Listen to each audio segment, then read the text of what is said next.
Yer şideve şu alı. Yer tayiş olur. Sen de vin savir. Завеловал Yer veir. Коллективная молитва, дуа и раздача саган. 27 лет с начала событий осени 92-го в пригородном районе. Расскажем, как в Назране почтили память погибших и пропавших без вести. Незаконным репрессиям подверглись миллионы людей по всему миру, самых разных национальностей. Сегодня по всей России отмечали День памяти жертв политических репрессий. Вспомним депортацию ингушей февраля 44-го. Ингушетия в числе регионов России с самыми качественными дорогами. Расскажем о данных Росстата. Последний халужар падас. Но хотелось бы знать, долдижи тунмалу, хану долдижи. Почему детский сад села Нижние Очелуки не спешит распахивать двери и когда работникам начислят зарплату? Покажем, что выяснили депутаты Народного собрания. Ребята показали умение, показали характер, достойно боролись. Очередной успех на международном уровне. Ингушские спортсмены стали победителями и призерами турнира по дзюдо в Казахстане.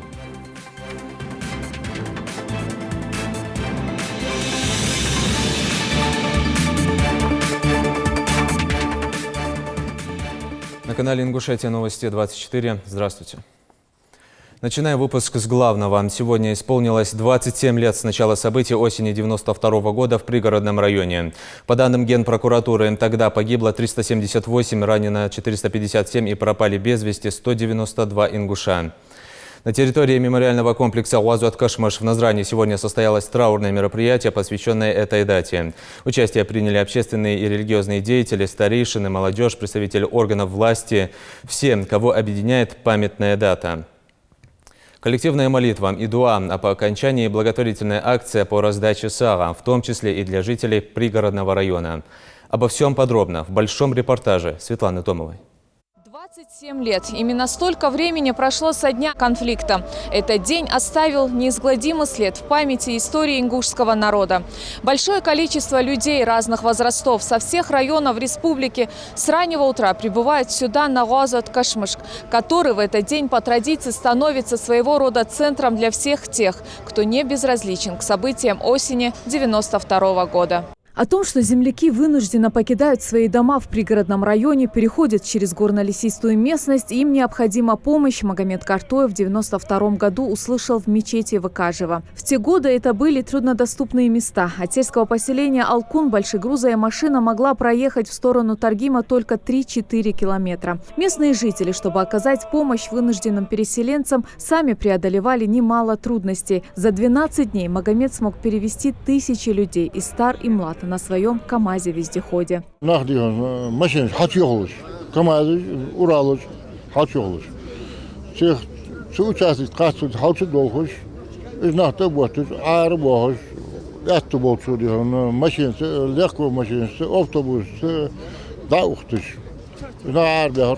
К собравшимся от имени главы Ингушетии Махмута Али Калиматова обратился помощник-советник главы Иса Костоев. Он отметил, что о случившемся 27 лет назад нужно помнить всем и взрослым, и подрастающему поколению, чтобы никогда больше не допускать повторения тех страшных ошибок. Надо думать о том, почему с нами это произошло.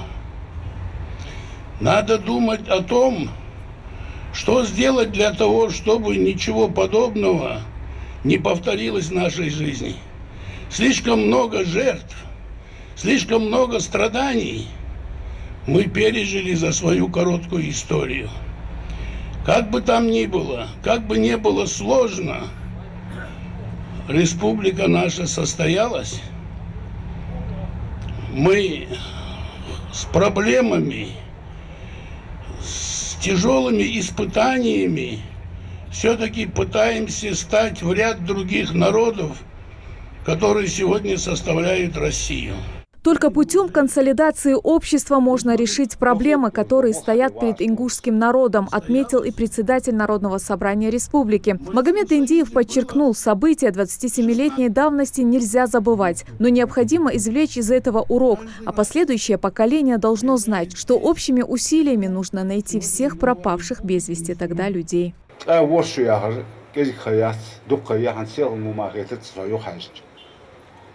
سقو وقل قنا حقول خيس وزي واقع والديال سدينا ويقمن وقع دقيتا لا شارجيل دجلوزلو چمن باش ويقم دغدوالش تغن وينيق بواتش دقيل بانч чарядал قهتم بوب. Соболезнования родным погибших и терпение тем, о чьих родственниках до сих пор ничего не известно, выразил и первый зампредседателя правительства. Михаил Илезов поблагодарил всех, кто в то непростое для ингушского народа время был рядом, помогал и поддерживал. Позвольте сказать слова благодарности тем, кто не остался в стороне и помогал вынужденным переселенцам в то сложное для нас время. Ликвидация последствий событий осени 1992 года является для нас важной задачей, над решением которой мы будем совместно работать. Мы должны стремиться к укреплению добрых межнациональных отношений, к мирной созидательной жизни на принципах добрососедства, дружбы и уважения друг к другу. Нам надо двигаться вперед, сохраняя историческую память и приумножая достижения предков. Думать о будущем своего народа, чтобы он занимал достойное место среди всех народов нашей страны.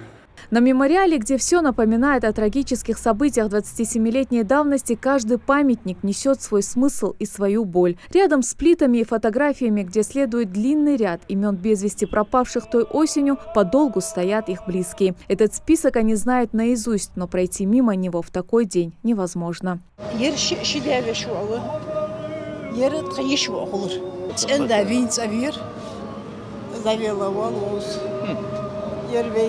Отец Аси и Хади, Султан Зауров, в те годы был имамом в поселке Карца. Тогда он отказался покидать свой дом. Он вместе с несколькими односельчанами хоронил убитых в те дни в их поселке. Тогда стойкий духом мужчина старался поддержать людей, напоминая, что все это обязательно закончится и справедливость восторжествует. Султана не стало в 2007 году, но его поступки в то непростое время остались в памяти близких и знакомых. То спутники аж долго чханвян види, чигирши минуте алюхчи шицахиризмис. Что но цун чоана хабиз жварс сидолж имандор сагварт пять сагварт подача. Имам Центральной Назрановской мечети Хызыр Салоев отметил, что нет никого на планете, кто бы не был привязан к своим родным местам. Он подчеркнул, что сегодня наша задача давать милостыню и молиться за тех, кто погиб и пропал без вести.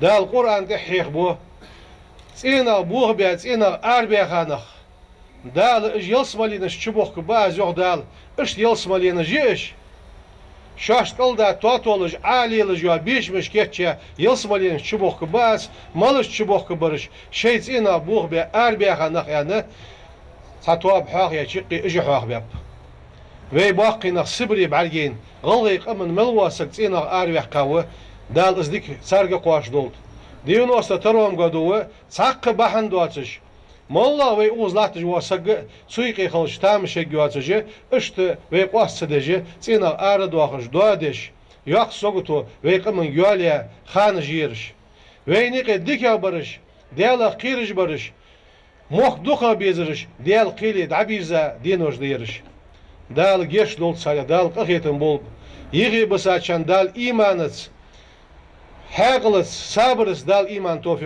Нет ни одного ингуша, жителей пригородного района, который не пострадал бы во время тех трагических событий. Материальные потери мы давно пережили, но надежду найти пропавших не потеряем никогда, говорят собравшиеся. Память о событиях 92-го из года в год объединяет всех ингушей. Кто-то, встретив бывших соседей из пригородного района, вспоминает своих родственников и односельчан, пропавших без вести. Сотни человек пришли сегодня, чтобы прочитать дуа за погибших и попросить Всевышнего Аллаха скорее найти без вести пропавших.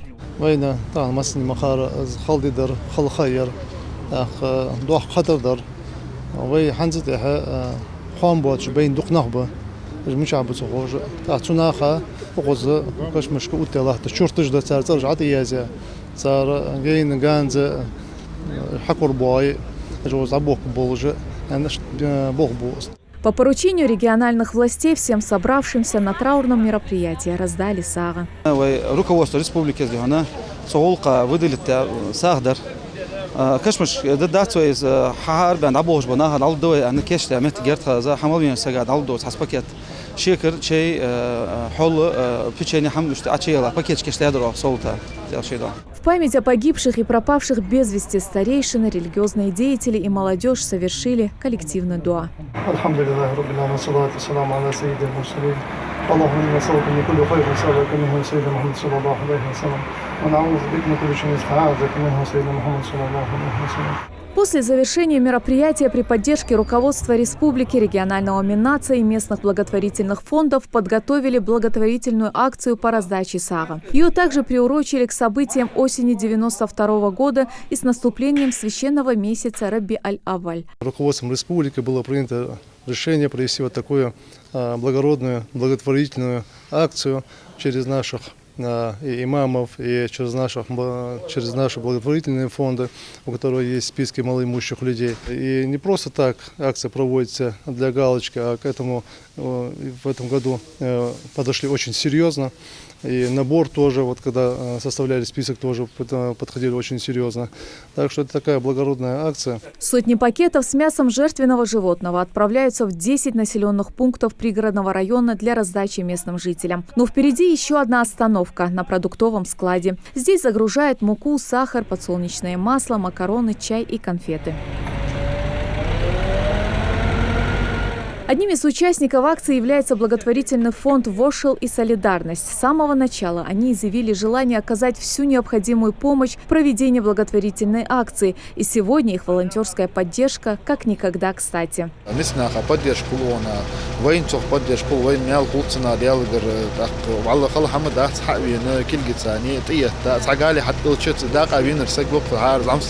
Бортовая «Газель» загружена до предела. Пора отправляться в путь. Первая точка, куда приехали участники акции, это село Карца. Благотворительную помощь отсюда развезут по частным домам, согласно спискам, составленным заранее. Во дворе местной мечети собрались старейшины села, которые поблагодарили за внимание, оказанное со стороны руководства региона, и рассказали о том, как сейчас им живется в собственных домах.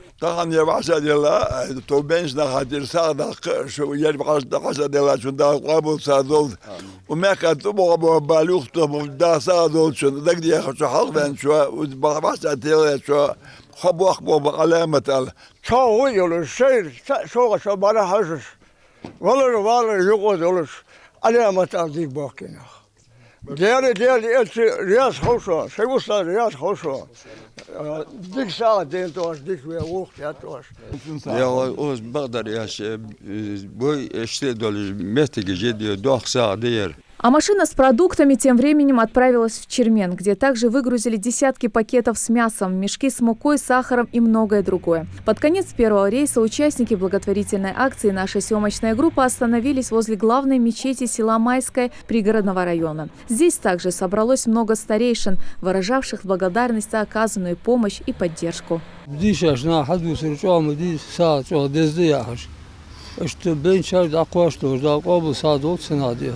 Раздав все продукты и мясо жертвенного животного в пригородном районе, участники благотворительной акции отправились в бывшую столицу Ингушетии, город Назрань. В связи с наступлением месяца Раби-аль-Авваль здесь также решили оказать благотворительную помощь малоимущим семьям.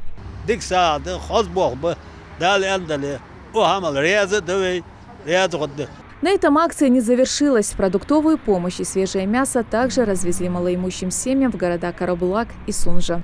К акции в поддержку малоимущих семей республики в память о трагических событиях осени 1992 года присоединились и сотрудники благотворительного фонда «Мял». Семья Мержоевых состоит на учете фонда уже 6 лет. У отца инвалида на иждивении 3 детей, 2 из которых тоже инвалиды. Получить продуктовый набор от сотрудников фонда сегодня смогли и другие семьи из разных населенных пунктов, среди которых и заслуженный артист Республики Ингушетия Джамалдин Барахоев. В свои 57 лет он уже год живет с инсультом. Ему противопоказана малейшая нагрузка. Там же в Али-Юрте, в одном из домов на улице Зязикова, нашу съемочную группу встречают дети Айны Шибиловой. da kabul saat olsun, da mene dum dide kaçın yerde dum versin. Благотворительный фонд МЯЛ и другие организации, в том числе и инициативная группа по розыску без вести пропавших осени 1992 года, получили возможность поддержать малоимущие семьи или детей-инвалидов, оставшихся на попечении у родственников. Особенного внимания заслуживают семьи сотрудников погибших при исполнении и оказавшихся в эпицентре тех событий. Руководство республики дал садол алёларсон, дал мяля дол, бенчара дал гештол, жвейнахт, дагбухаш, сал малучуна дал обл садол, дал мяля дол. Я сага اشت конкретно حاجة صغر شدوز دو ساغ دق مالا دق دق ديك عاد سونخ حن ياسير دق سلاح تاع كواتش يا ساغ الحمد لله إليوس خص نهار دا صادوتن مالا خلصن. Светлана Томова, Адам Мережков, Микаил Тангиев, Асхаб Белакиев, Магомед Белакиев. Новости 24. Безвинно репрессированных миллионы. Сегодня по всей России отмечали День памяти жертв политических репрессий. Дата была выбрана в знак протеста против политических репрессий в СССР и против бесчеловечного обращения с заключенными в тюрьмах и лагерях. Только в период с 1921 по 1953 год были репрессированы 4,5 миллиона человек. За годы советской власти массовым репрессиям по политическим мотивам подверглись целые народы. Жертвами депортации стали и ингуши в феврале 1944-го. Их память почтили на мемориале памяти и славы в Насыркорте. Тему продолжит Рина Тичоева. Эпоха разбитых судеб или век преступлений. Именно так называют историки первую половину 20 века. Тогда незаконным репрессиям подверглись миллионы людей по всему миру, самых разных национальностей. Сегодня в нашей стране проходят памятные акции и возложение цветов. В разных регионах проходит сегодня в День памяти жертв политических репрессий минуты молчания. В Москве у стены скорби с самого утра люди приходят почтить память всех, кого незаконно подвергли репрессиям. Их потомки возложили цветы у монумента. Эмоции многих переполняли. Люди еле сдерживали слезы. Политическим репрессиям подверглись по национальному, религиозному и социальному признаку. По официальным данным, речь идет как минимум о 12 миллионах. Это все слои населения – партийные и советские работники, научная и творческая интеллигенция. Преследованиям подверглись представители абсолютно всех религиозных конфессий. Пик сталинских репрессий пришелся на 1937 и 1938 годы, когда по официальным данным по политическим обвинениям было арестовано более 1,5 миллиона человек. Еще столько же осуждены внесудебными органами, около 700 тысяч расстреляны. В повседневную жизнь советских людей вошло понятие «враг народа».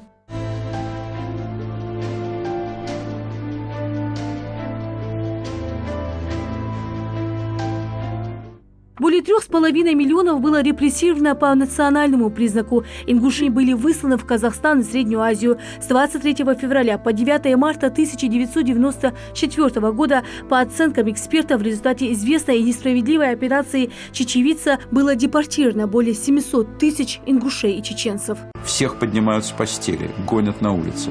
Людям объявляют, что они все изменники и выселяются в Казахстан и Киргизию. На сборы 20 минут. В первые годы от холода и невыносимых условий погибли примерно 30 тысяч ингушей. Здесь, на мемориале памяти и славы, установлен целый памятный комплекс жертвам политических репрессий. Идрису Даскиеву 87. Когда всю его семью отправляли в далекую ссылку, ему было 14. По традиции, в День памяти жертв политических репрессий он приходит сюда, посещает вагон-теплушку. Здесь все напоминает о тяжелых годах депортации. Дедушка вспоминает, как старики подбадривали всех. الزهيري حديثي ما هو يور حديث زهير تيشو يور تيلا بيهرج باقنا تيبيه هنا أقاتشوت صار هم بقول ما دوندرسون ما رقابش خندر صار دائما صناها حيهم بجواري دوخ بدوخ وش يربيه هنا دال حمل قلا وجو أولياء بيبر دال تاتبالي تزينو ويجي أن دال أتسابال خبير هستهن يخيب يخا شيغر كذكر برجع تاشوا شيته هندوس هندوس به جواري در يقدر ليهم بال تطر لبوش تشخص بدوخ بدوخ لجاهش دال بها بيرزمت بالويسار اسعيهم بير اشخم بير باقنا هو حسب الدين دورم بربيق من نفسهم Я если Алла Баргвич, ночью Алла разница миатер. На мемориале памяти и славы сегодня приходит почтить память всех, кто подвергся тяжелым испытаниям, был незаконно репрессирован и лишен будущего. Вспомнить тех, кто были депортированы, как в 1944 году, так и тех, которые были репрессированы. И в 1937 году мы знаем основателей Ингушской республики расстреляли. И много семей, которые и тогда пострадали, на которые мы можем вспомнить тех, кто погиб, люди, которые были репрессированы, и отдать дань памяти этим людям, этой трагической странице нашей истории, всеобщей истории. Сегодня мы вспоминаем не только жертв политических репрессий. 27 лет исполнилось со дня событий осени 1992 года. Эта трагедия оставила тяжелый след в памяти и истории народа. В мемориальном комплексе, посвященном жертвам политических репрессий, функционируют два музея. Вот этот посвящен депортации ингушского народа. Здесь есть картины, написанные нашими художниками, музейные экспонаты. Второй музей посвящен событиям осени 1992 года. Газетные вырезки, черно-белые снимки. Здесь есть также экспонаты. Вот это, например, знаменитая коляска из того черно-белого снимка, судьба которой стала известна благодаря национальной телерадиокомпании Ингушетии. Мы нашли ее обладательницу. И сегодня эта коляска в этом музее занимает свое достойное место. Любой желающий может прийти, потрогать, посмотреть и почувствовать свою историю. Наш музей посвящен самым трагическим страницам истории нашего народа. И одной из главных задач нашего музея – это высветить тему сохранения исторической памяти, обратить внимание не только на осмысление прошлого, но и определение задач завтрашнего дня. И главной экспозицией нашего музея – это экспозиция 23 февраля 1944 года, так это было, которая повествует о непосредственно депортации ингушей 1944 года. Лина Цичоева, Адам Далаков. Новости 24. В связи с памятными датами к жителям обратился глава республики. Цитата. «Трагедия осени 1992 года оставила тяжелый след в памяти людей. Она затронула судьбы многих семей ингушского народа. Десятки тысяч человек остались без крова, имущества и вынужденно покинули места своего исторического проживания. И сегодня мы отдаем дань глубокой памяти погибшим, скорбим о тех, кто стал жертвами бессмысленного вооруженного насилия, вопреки здравому смыслу, законам гуманизма и справедливости. Мы не вправе забывать горькие уроки истории и должны сделать все, чтобы человеческая жизнь всегда оставалась наивысшей ценностью, а насилие против личности и идеологическая нетерпимость никогда больше не повторялись». Также глава региона отметил, 30 октября страна вспоминает тех, кто стал жертвами политического террора. Миллионы людей подверглись репрессиям за политические и религиозные убеждения по социальным, национальным и иным признакам. Никто и никогда не сможет оправдать тот тоталитарный режим, который разрушил судьбы людей, подвергнув их многолетним гонениям. Мы должны сделать все, чтобы в нашей стране больше не было таких трагедий. Надо жить с надеждой на добро и справедливость. Искренне желаю всем жителям Ингушетии и России здоровья, семейного благополучия, мира и спокойствия. Конец цитаты.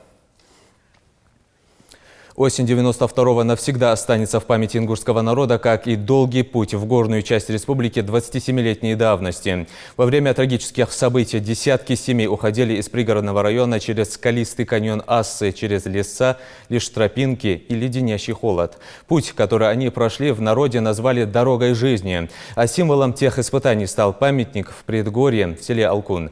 Воспоминания очевидцев тех суровых дней в репортаже Амины Боковой. Дрожащими руками сжимая трость, Ахмед Богатырев в преддверии годовщины событий осени 92-го отправляется к дороге жизни. Высеченные силуэты родителей с детьми на руках, уставшие и напуганные лица женщин и стариков. Памятник в сельском поселении Алкун символизирует дорогу жизни, которая простиралась через Асиновское ущелье и стала действительно спасением для многих беженцев той осенью.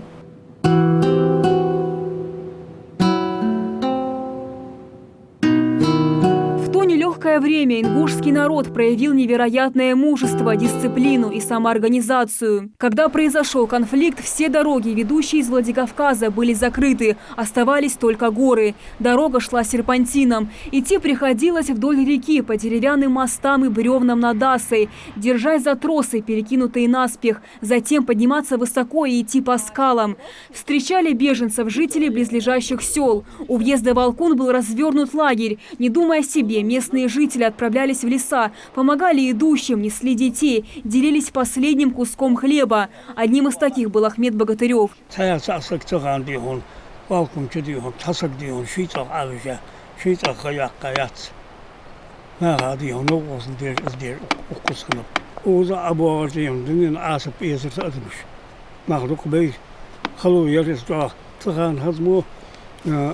موست جاتر از مودی نیاقش جاتر وقت مار مشن حتى عاتر وخص خل تحت يوار مشن ها أبو عاش نقديون تخان بوا موست اشتاق كديون سك دابا خل ما جاتر تاج دكتة. Руслану Аздоеву на момент конфликта было 15. Он, как и все его родные, близкие, соседи, не раздумывая, бросился помогать землякам спускаться с гор, через которые лежал путь жителей пригородного района к равнине Ингушетии.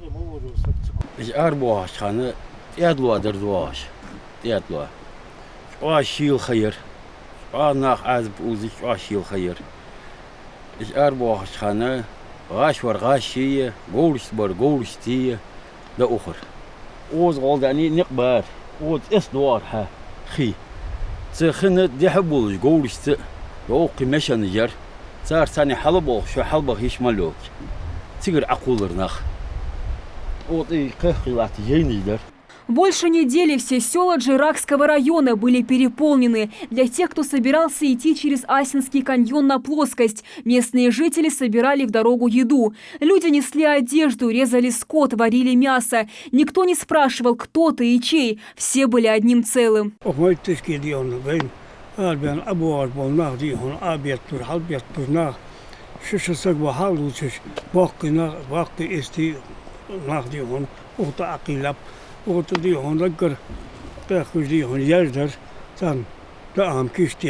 В попытке помочь своим соплеменникам, спасавшимся от вооруженных действий, пострадал и Ахмед Аршхоев. Он обморозил конечности, помогая землякам перебираться через реку Аса. Старики, женщины, дети. Для Ахмеда все они были своими, родными. Он многое помнит. А что-то за эти 25 лет и позабылось. Но история, как в те сложные дни он спас жизнь двухлетней девочки, навсегда останется в памяти Ахмеда. اشتحدور سنتوز بير ينيام سيئيك داق سعيد أشل ده يوش كل قط كل يجي بلوني سكوت الجي كرت تحميات كوجش تحميات سنسحين بيرنقص شو بوشلات وعشكي لا تيق يق زيك بوشلات تيقي تقولز لو حقي ديون هاي كل تيق بوشلات تيقي تقول تاسع حليزر تحل ميالين جات تعترض تحرقز تان أورا 참고하라 로 학가스 로 하이카 이히르 그렇지 사실 도히야 tahawujin 와 비아리 얘기게 저 디알슨 제릭 에스트로겐디안 сирдиалсан ретерсон зенцен сайкарулш. Герой, иначе Ахмеда не назовешь. В результате переохлаждения, полученного во время переправы через Асу, у него развился астеросклероз нижних конечностей. В 2004 году ему ампутировали левую ногу, а еще через 4 года и правую. Но о своем выборе за все эти годы не пожалел ни разу, потому что важнее всего было помочь своим землякам. Человек сильный духом, Ахмед не считает себя инвалидом или в чем-то ограниченным. Он не жалуется на судьбу. Правда, у него есть мечта – вновь встретиться с той девочкой, которую чудом удалось спасти. Ахмед надеется, что через телевидение она услышит эту просьбу. Амина Бокова, Светлана Томова, Майрбек Миржоев. Новости 24. А в Национальной библиотеке имени Джамалдина Индиева к памятной дате открыта книжная выставка. Экспозиция 1992 год «Боль, скорбь, утрата». Это документальное отражение трагических событий 1992 года в истории ингушского народа и жертв политических репрессий. Выставка продлится несколько дней, и любой желающий сможет прочитать интересующую его книгу или статью.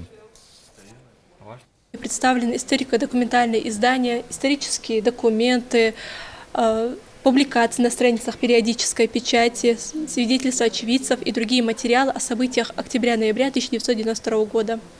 Здесь также труды ученых, историков научно-исследовательского института имени Ахриева, также труды политологов, юристов, а также независимых журналистов. И все эти исследования аналитические дополнены свидетельствами очевидцев тех трагических событий.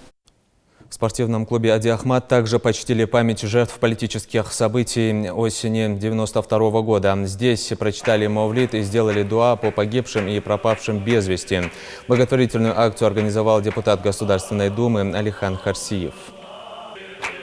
Он ежегодно делает сах малоимущим, которые находятся непосредственно в этой станице Троицкая. В этом году около 260 пакетов с мясом раздали, еще другие продукты питания. И вот так и проводятся и молитвенные собрания. К другим новостям. Ингушетия в числе регионов с самыми качественными дорогами. Росстат обнародовал данные о соответствии российских дорог нормативным требованиям. В 2018 году больше всего дорог общего пользования, регионального или межмуниципального значения, соответствующих нормативным требованиям, оказалось в Москве – 97%, в Ханты-Мансийском автономном округе – 84,5%, в Ставропольском крае – 75%, в Красноярском крае – 71,4% и Ингушетии 70%. Отмечу, дороги регионального значения находятся в собственности субъектов и получают финансирование из их бюджетов. Согласно методологии Росстата, к числу нормативных требований для дорог общего пользования относятся в частности ровность и прочность дорожного покрытия, его сцепные качества и хорошая видимость. Детский сад построен, оборудован, штат набран, вот только детей в нем нет. Новое дошкольное учреждение селения Нижние Очелуки не спешит распахивать двери. Дети ждут открытия, которое якобы официально состоялось еще весной, а работники в ожидании зарплаты. Ответственное ведомство сводит все на отсутствие соответствующей документации. Почему здание не вводится в эксплуатацию? В поисках ответа на место выехали депутаты Народного собрания региона, а вместе с ними и наша съемочная группа. Репортаж Даны Плиевой. Уже по заведенному порядку в 8 часов утра Хусейн Сычоев заступает на свой пост. Охранник работает в детском саду с апреля, но заработную плату так и не получил со дня работы. За решением этого вопроса местный житель вместе со своим коллегой обратился в прокуратуру Малгобекского района. Последняя зарплата. Ну, хотел знать, долги тумалу, хану долги, хадолж дикхидут. Ну, какая долги еще. وصق بيحكي بيش حملات إذا ده что долги сегодня долги муважа так хадолж бахат. На жалобу работников откликнулись местные депутаты, которые уже потом передали ее в Народное собрание. С целью выяснить ситуацию на место выехали депутаты парламента Магомед Дарсигов и Мустафа Цуров. Как выяснилось, официальное открытие садика в селении Нижние Очелуки состоялось еще весной этого года. Но само дошкольное учреждение до сих пор не приняло 220 дошколят. Пустые помещения, гардеробные, спальни содержат в чистоте и уюте так называемые работники сада, потому как официального договора на рабочие места нет ни у кого. Ведь само заведение на балансе у Минстроя региона не значится. С работниками, которые охраняли этот объект, до его принятия Министерством образования, все трудовые отношения должно было поддерживать или Министерство строительства, или подрядчик сам. Но сегодня ни тех, ни этих нету. Люди работали, их вопросы надо решать. Вот сейчас будем искать выход какой-то. По словам временно исполняющей обязанности директора дошкольного учреждения Петимат Дахкильговой, при приеме на работу сторожей, как и весь будущий персонал детского сада, заранее предупредили, что до открытия заведения работать придется на добровольных началах, без заработной платы.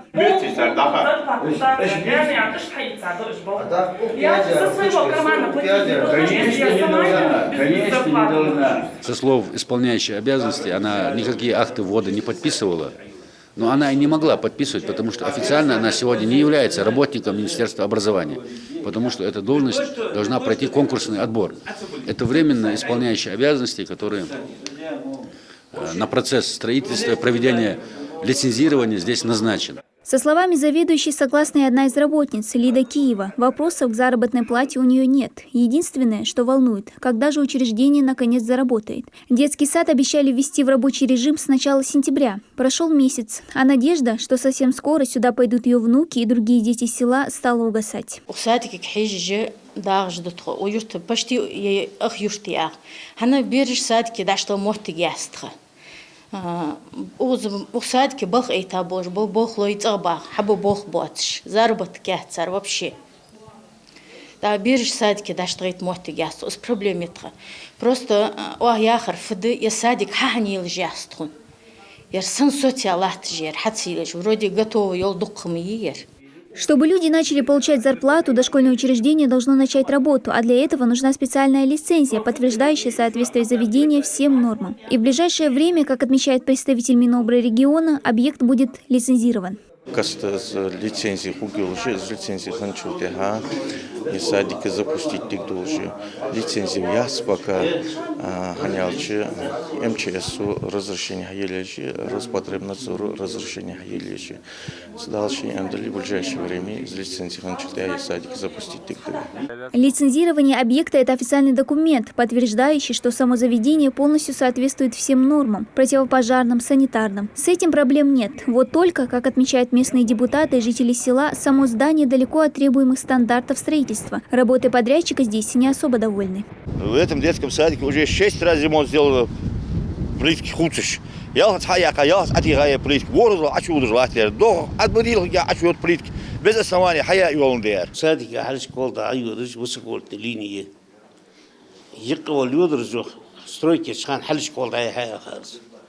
مثلا سخرت عدالك خوجي تحش كول دايغيت بيرش تحلش كول سات أبوجي فناخ هم كلي أباستني وسكولت ليني لا سادقة تحش كول دايغ قزيلشي مجي إزمه حتى ديش تعبخر تخوج إزدي أندات إزدي أندات но مجي دول شمدات. Кто должен эти нарушения устранить? Устранить нарушения подрядчик должен устранить. Нарушение стандартов при строительстве объекта полбеды, делятся жители. В заведении нет отопления. Причина ясна. Если садик не значится на балансе, с кем же представителям газоснабжения заключать договор? Но откуда же тогда взялась довольно внушительная сумма долга за газ? Долг по потреблению газа 153 тысячи, кажется, вот долг есть у него, на нем чистится. Но чистится фактически, вот, как говорится, на садике. Но отопление не включали, на садик отопление не включали. Значит, когда он проводил ремонтные свои работы здесь, он полностью застройку проводил, с того времени долг чистится. Но если объект не сдан в эксплуатацию, если здесь впустую газ здесь, или пустую горел, или это показания, которые на счетчике стояли ранее. Сейчас в этом вопросе надо разбираться с Межрегионгазом, точно определять и смотреть, когда подключали газовое хозяйство, может быть, на этом счетчике уже стояли какие-то показания. Все эти договора будут заключены после получения лицензии, отмечают народные избранники. А пока необходимо решить вопрос с ведомствами, ответственными за этот объект, чтобы привести его в порядок. Будем сажать за стол и Минстрой, и Минобр, и Минимущество, и разбираться, кто является собственником этого объекта, кто подписывал эти акты, ввода, эксплуатацию, кто взял на себя эту ответственность. Вопрос, когда же дети смогут пойти в детский сад, остается открытым. По словам главы администрации, такая возможность выпадет только в следующем году. Когда садик строился, в бюджете усмотреть на содержание. На 2020 год он на содержание с 2020 года он будет функционировать уже. Оформить объект обещают как можно скорее. А проблемы, выявленные при его сдаче и до сих пор не устраненные, народные избранники намерены обсудить на совещании уже с представителями ведомств. Дана Плеева, Хамзат Халухоев, Новости 24. Об изменениях в бухгалтерском учете и нововведениях в финансовой системе говорили сегодня на семинаре Министерства финансов региона. Тренинг для работников бюджетных организаций провели в целях повышения профессиональной квалификации бухгалтеров. В обучающем семинаре приняли участие более 150 человек. Каждый из них так или иначе связан с бухгалтерским делом. По окончанию семинара участники смогли задать интересующие их вопросы приглашенному специалисту и присоединиться к практическому занятию. Сегодня мы видим живой интерес и считаем, что сегодняшнее у нас обсуждение, сегодняшнее у нас взаимодействие, контакт этот поможет вашим бухгалтерам в повседневной работе вести правильный учет, грамотно, красиво и в целом обеспечить выполнение всех тех методических рекомендаций, тех законодательных актов, которые нам дает Министерство финансов. другие структуры, которые необходимо выполнять согласно требованиям федерального законодательства. Ингушетия присоединится к международной просветительской акции «Большой этнографический диктант», который пройдет 1 ноября. В нашем регионе его планируется провести на 12 площадках, которые будут развернуты на базе общеобразовательных учреждений. Список площадок представлен на сайте регионального Миннаца и на странице ведомства в Инстаграм. Диктант позволит оценить уровень этнографической грамотности россиян и их знания о народах, проживающих в стране. Задания будут состоять из 30 вопросов, 20 из них общие для всех и 10 региональных, уникальных для каждого субъекта. На его написание дается 45 минут. Максимальная сумма баллов за выполнение всех заданий – 100. Отмечу, что принять участие в нем смогут все желающие. Для тех, кто по каким-либо причинам не сможет проверить свои знания на региональных площадках, будет организовано онлайн-тестирование с 1 по 4 ноября на официальном сайте Большого этнографического диктанта. Воспитанники спортивного клуба «Чингис» стали победителями и призерами международного турнира по дзюдо «Шотан-Батыр». Соревнования проходили в казахстанском городе Актау. Звания лучших оспаривали около 600 дзюдоистов со всего мира. Ингушетию представили 13 спортсменов. С каким результатом они вернулись на родину, расскажет наш корреспондент. 10 призовых мест. Таков итог международного турнира для ингушских спортсменов, прошедшего в Казахстане. Одним из главных фаворитов стал Шамиль Часыгов. Забрав золото, своим оппонентам дзюдоист не оставил даже малейшего шанса на победу. Завод финал на третьей схватке очень сложный соперник был. Я его выиграл. До первой оценки тоже бросок сделал, победил. И последний финал был самым сложным. И